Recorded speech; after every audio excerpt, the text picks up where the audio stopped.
and like raped for real. Like, and what I'll do the date, they'll pay me, and then I prostitute to get money, and I do things with men to make my money and to get money for drugs. Is that an everyday thing? Yeah.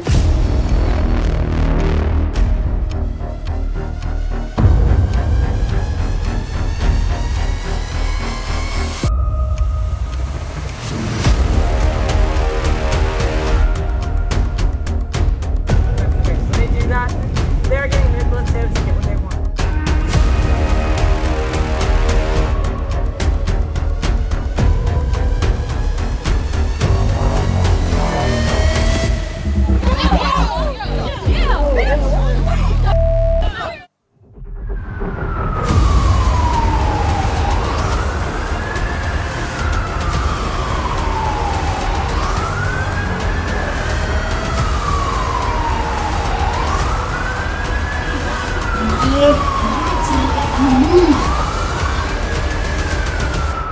You're not listening to me. You want me to get rid of somebody I'm not asking. Get out the car. I think I'm just fucking.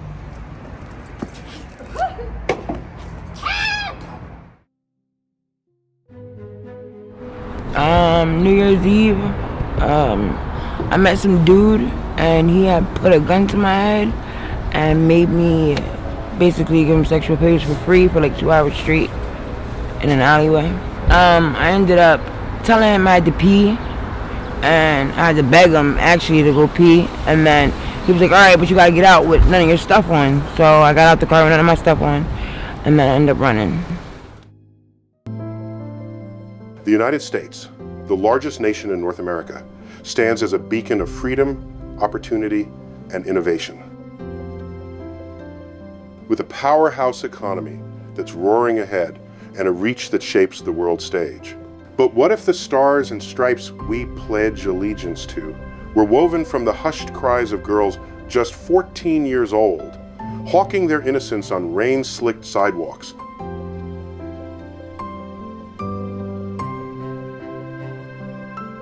According to the latest HUD report from 2024, more than 303,000 women experience homelessness each year, a staggering figure where 90% of them carry scars from sexual or physical abuse, and fleeing those abusers leaves them 4 times more likely to hit the streets than their sisters who somehow dodged that living hell.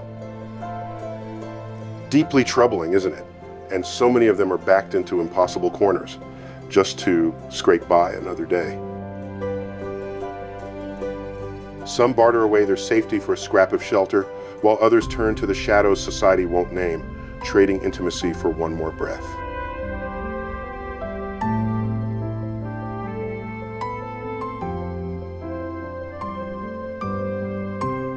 Out of every 4 homeless teens, 1 swaps sex for the basics, a roof overhead, or a bite to eat, in a vicious loop that kicks off as young as 14.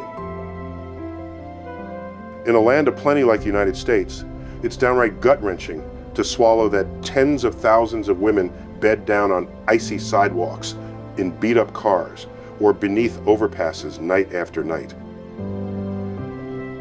This isn't just a tale of being down and out or clawing for survival. It's about our shared humanity, the cracked foundations of our systems, and a quiet battle unfolding in plain sight, one that, in the end, calls on us to give a damn.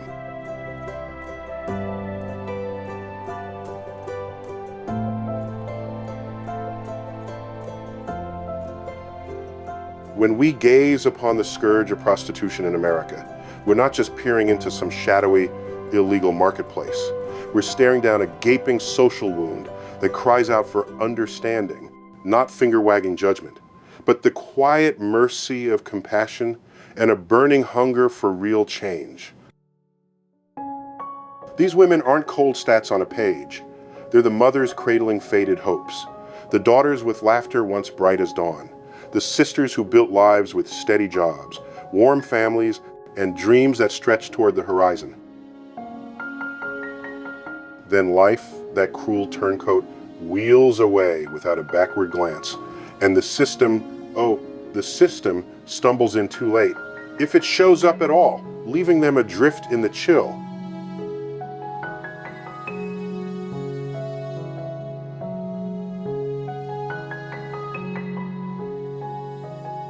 In this piece, we'll peel back the raw, unflinching truth behind the hardships of homeless women and the perilous roads so many are shoved onto against their will.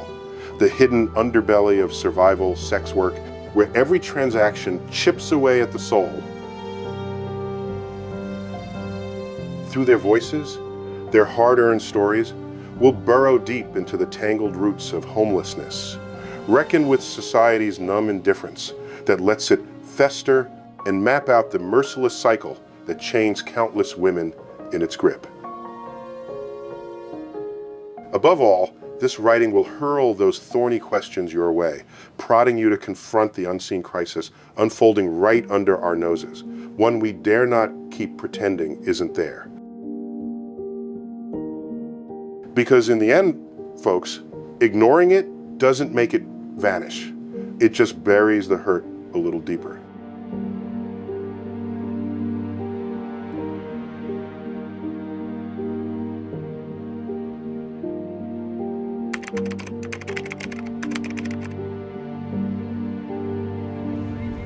You see, this is a relentless wave, with the number of newly homeless women surging to 52,651.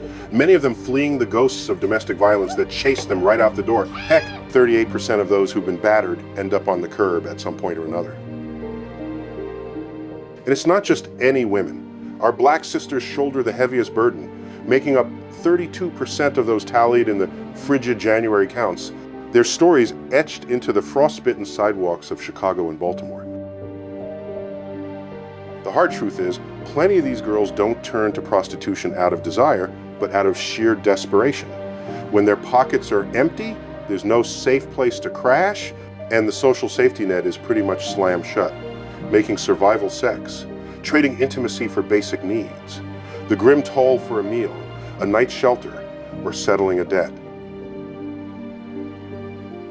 Countless studies clock in significant rates, from around 16% to nearly 40%, depending on the sample, of folks who've endured homelessness engaging in this behavior, especially among the young and those who've been out on the streets long term.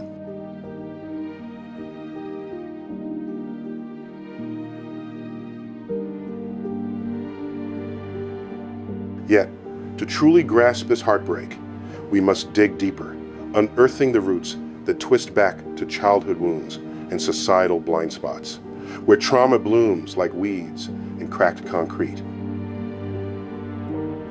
90% of homeless women have endured physical or sexual violence. That's not a footnote. It's the foundation, pushing them toward instability with a force that's both intimate and unforgiving. Add in the relentless grip of addiction, health crises, and a job market that slams doors on the vulnerable, and you've got a perfect storm. Homelessness as the cruel gateway to trafficking, where unstable roofs become the bait for predators lurking in the wings.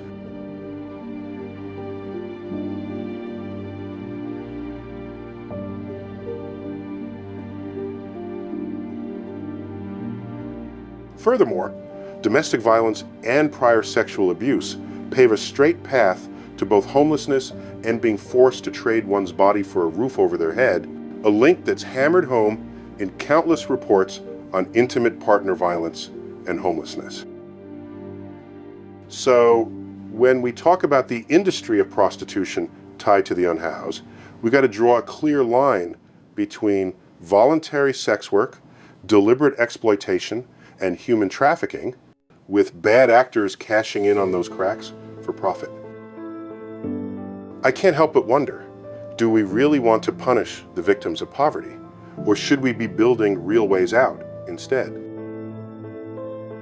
And if we rolled out immediate housing programs for those women, how many wouldn't have to trade their dignity just to scrape by another day?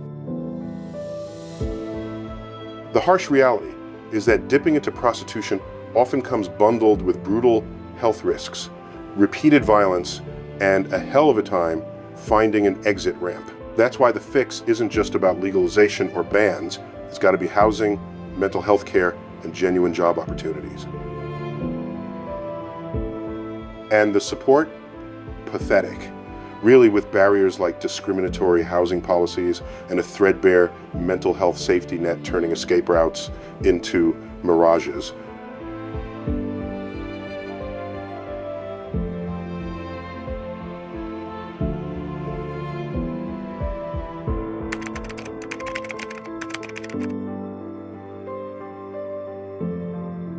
They say survival comes at a cost. But for many homeless women in America, that cost is their body, their dignity, and sometimes their life. The line between staying alive and losing oneself completely is painfully thin. When the only currency left is your own safety, what choices do you really have? The toll is staggering. Studies show that homeless women involved in prostitution face an HIV risk 11.3 times higher than the general population. When hunger strikes, the risk of violence from clients nearly doubles, and needle reuse rises 2.44 times, tightening a deadly loop of pain and survival. Behind these numbers are women who haven't eaten for days, who trade safety for shelter, and who learn to sleep with one eye open.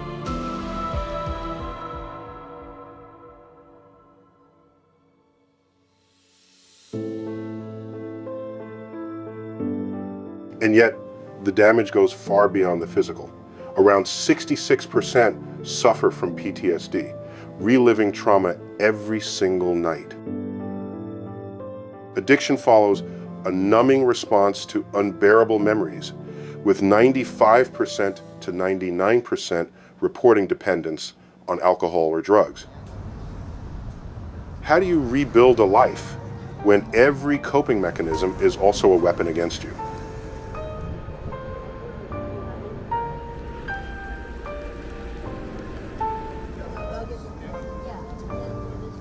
Society rarely forgives them. Once arrested, half of women leaving prison have no place to live, and many return to the streets and the same cycle, simply because there's nowhere else to go.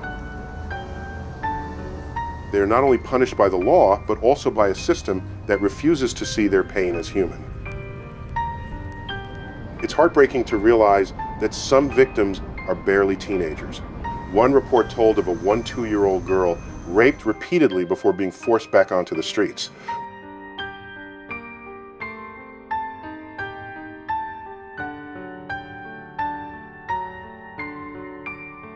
So, who do we blame? The woman or the world that left her with no other option? This is not just about morality, it's about mercy. It's about a society that punishes the broken instead of healing them. Thankfully, amid the darkness, there are glimmers of hope, small programs, safe shelters, and people who still believe that even the most shattered lives can be rebuilt.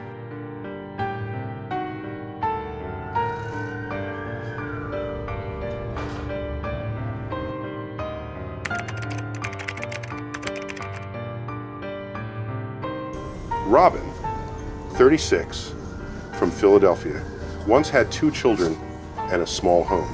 But her childhood was scarred by violence and abuse. Her father was a pedophile, and her mother worked herself to exhaustion just to keep the family afloat. Those early wounds never healed, and they followed her into adulthood. Appreciate it. Over time, her life began to fall apart. She lost custody of her children.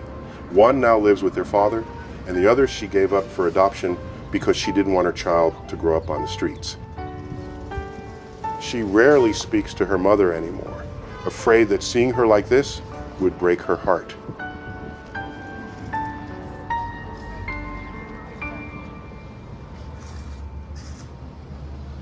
Today, Robin lives in Kensington, the most devastated neighborhood in Philadelphia, where hundreds of people struggling with addiction and homelessness gather every day. She's addicted to heroin and crack cocaine, a descent that started with pain pills and spiraled into something she could no longer control. I lost everything, my kids, my boyfriend, my family, and myself, she says quietly.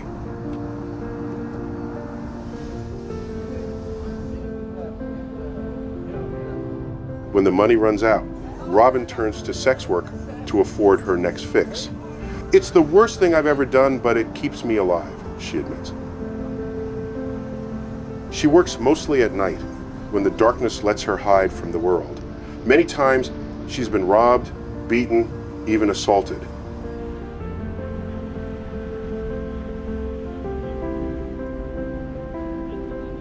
And yet, despite the wreckage, something human still flickers inside her. "I just want to be normal again," she whispers. A simple dream, but for a woman like Robin, it seems more unreachable than anything heroin could ever promise.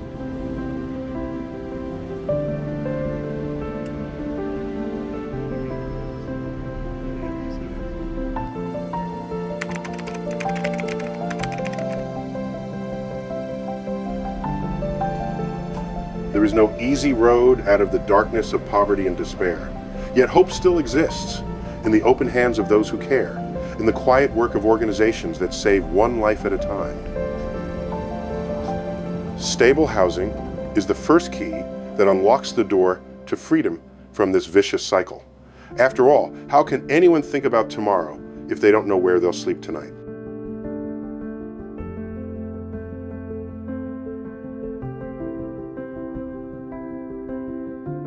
Across many cities, local organizations have become shelters of compassion. The Chicago Coalition for the Homeless not only provides temporary housing, but also helps homeless women overcome addiction, rebuild confidence, and find new opportunities to start over. The Safe House Project focuses on survivors of human trafficking, women who are deceived, deeply wounded, and are now fighting to reclaim their own voices. These models prove that when society invests in people, we don't just save a life, we save a future.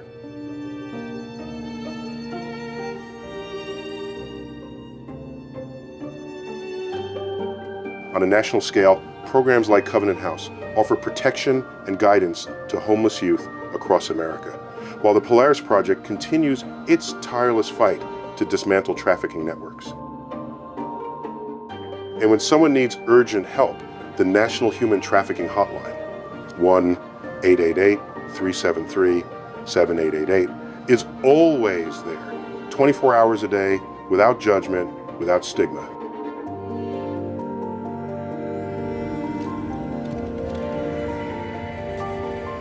But are these efforts enough? Can we truly address the roots of the problem if women still can't find affordable housing, stable jobs, or proper mental health care?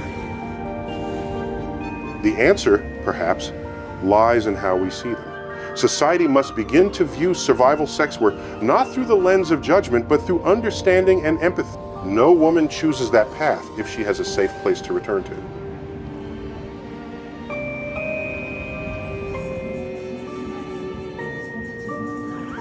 The government can take steps by expanding affordable housing programs, providing free mental health counseling, and offering vocational training tailored to homeless women. At the same time, society must learn to stop condemning. A woman's past does not define her worth. She doesn't need to be shamed. She needs to be heard, to be given a second chance. Change, then, doesn't start only with policies or charities. It begins with individuals, with those who dare to care. What would you do if you saw a woman trying to sleep on a park bench in the middle of winter? Your empathy, however small, might be the only thing that helps her believe there's still room for hope in this world.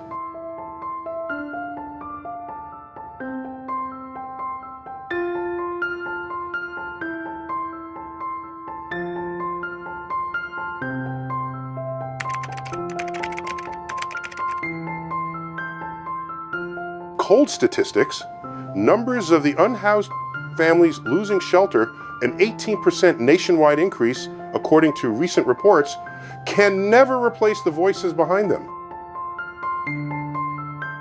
I see these women not as statistics, but as people who once had plans, dreams, and responsibilities until life cornered them into choosing between hunger, violence, and survival through desperate means. When I read that homelessness has surged across the U.S., in recent years, driven mainly by soaring housing costs. I can't ignore the fact that many women have been forced to exchange their bodies for a place to sleep, a practice researchers call survival sex. This isn't a lifestyle.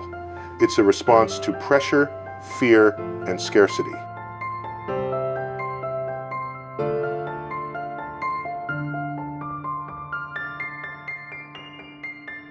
Moreover, data show that sexual assault and abuse lie at the root of many women's descent into this cycle. A large portion of unhoused women have experienced trauma or exploitation early in life. So, are we punishing the wrong people when we criminalize those who are already hurting instead of addressing the system that failed them? I wonder, what would our society look like if, instead of judging, we invested more deeply in safe housing, mental health services, and comprehensive housing first programs? Personally, I believe the current approach, a mix of criminalization and inadequate social welfare, has created a vicious loop: lack of housing, exposure to violence and exploitation, sex work for survival, stigma and exclusion from services. In contrast, evidence-based, humane models like Housing First and integrated outreach services have shown real promise in breaking this cycle. Yet these solutions demand courage in policymaking and sustained funding, not temporary fixes. Here's a thought that may sound controversial. Are we as a society unintentionally punishing victims by focusing on suppressing sex work instead of protecting those trapped in it? This isn't the time for silence. It's a call to act. Small changes, from shifting the media's narrative to expanding housing funds to creating real job opportunities, can save lives. And so, I leave you with two open questions. As a community, are we truly willing to change our mindset and commit to long-term solutions? And you, personally, what could you do, even something small, to help one woman escape a world where her only options are danger or hunger? If we answer not just with words, but with action, then maybe, just maybe, we can begin to dismantle this cycle of injustice. And I believe we still can.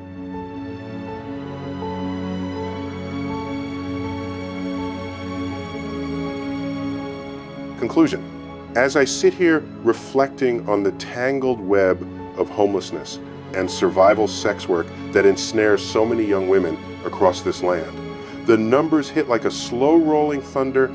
Over 1.1 million folks served by homeless response teams in 2024 alone, a stark 12% jump from the year before, with rates climbing 30% nationwide since 2022. These aren't just stats, they're shattered lives, where 84% of women in the trade have known the chill of the streets, and trauma from childhood abuse echoes into adulthood, fueling a cycle that's as relentless as it is heartbreaking.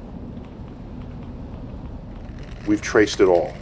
The raw desperation pushing 36% to trade their bodies for a meal or a bed. The 66% battling PTSD in silence.